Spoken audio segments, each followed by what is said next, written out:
Praise the lord. आज first chronicles का chapter 16 मैंने पढ़ा और ये था the ark of God placed in the tent. दूसरा song of thanks of David. तीसरा था वर्शिप बिफोर द आर्क। तो पहला जो था the arc placed in the tent, तो उसमें डेविड ने जो प्लेस में पिच किया था, एक टेंट पिच किया था for the ark of the Lord, तो उधर आर्क को रखा गया। और रखने के बाद उसने सारे जो इन लोगों जो भी है, जो भी मतलब वर्शिप करेंगे, मिनिस्टर करेंगे, जो भी लीवाइट्स जो हैं, और इन सभी को अपॉइंट किया, ब्लेस किया। और उसने ये सब अपॉइंट किया कि जो सन्स ऑफ प्रीस्ट हैं वो सब कैसे गाना गाएंगे, और जो प्रीस्ट कुछ है वो गेट कीपर्स भी रहेंगे, और कुछ प्रीस्ट जो है वो और जो वर्शिप करेंगे और थैंक्स गिविंग ये सब करेंगे। और थैंक्स गिविंग के बारे में भी बताया गया, ये शायद इसीलिए शायद वर्ल्ड में थैंक्स गिविंग डे मनाया जाता है। यही था। तो उसके बाद डेविड सॉन्ग ऑफ थैंक्स था।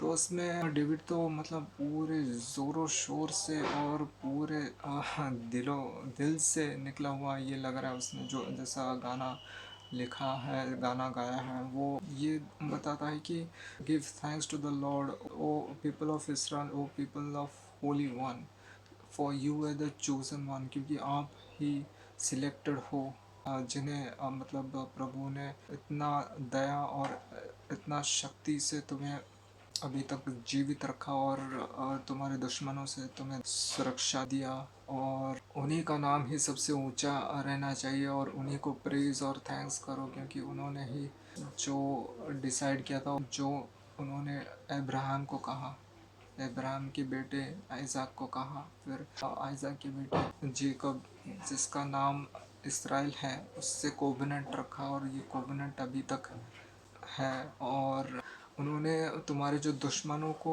रिब्यूक किया, जो भी कि तुम्हें कोई टच ना करे, और उन किंग्स को रिब्यूक किया जो तुम्हारे अगेंस्ट लड़ने आ रहे थे, तो वो तुम्हारे साथ ही थे और तुम्हें इतना प्रेम दिखाया है।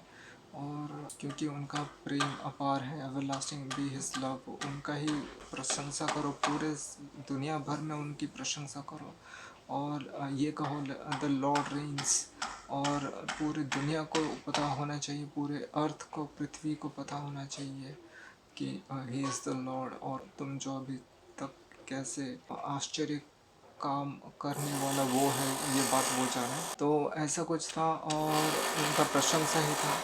और लास्ट में जो है वर्शिप बिफोर द आर्क, तो इसमें जडथुन और हेमात, इन लोगों को मतलब अपॉइंट किया गया कि तुम ये सब करोगे, और गाना गाओगे, सिम्बॉल्स भी बजाओगे, और कुछ ऐसे प्रीस्ट्स को ये काम दिया था कि तुम ट्रम्पेट बजाओगे, वो भी मिनिस्टर ही करेंगे, और क्या करेंगे प्रीस्ट्स। और लिवर्स जो है वो तो उनको हाई प्लेसेस, एक जिबियन नाम का जगह में हाई प्लेसेस में ऑफरिंग करना बताया गया। हाँ, सबसे पहले मैं ये बताना भूल गया कि डेविड ने जब आर्क को रखा, फिर बर्ंट ऑफरिंग और पीस ऑफरिंग भी दिया। तो अभी वापस आ जाते हैं, ये जो हाई प्लेसेस में बर्ंट ऑफरिंग ये लोग देते थे, और उसके बाद जडथुन और हेमात ये लोग सिम्बल्स भी बजाते थे, लायर्स, और गाना भी गाते थे, सॉन्ग्स ऑफ प्रेजेस। और गेट में जेडुथुन का गाना ही बजने को कहा गया। तो ये सब होने के बाद सारे लोग अपने अपने घर चले गए, डेविड भी अपने हाउस होल्ड में चला गया ब्लेस करने के लिए। बस ये सब बताया गया। Thank you.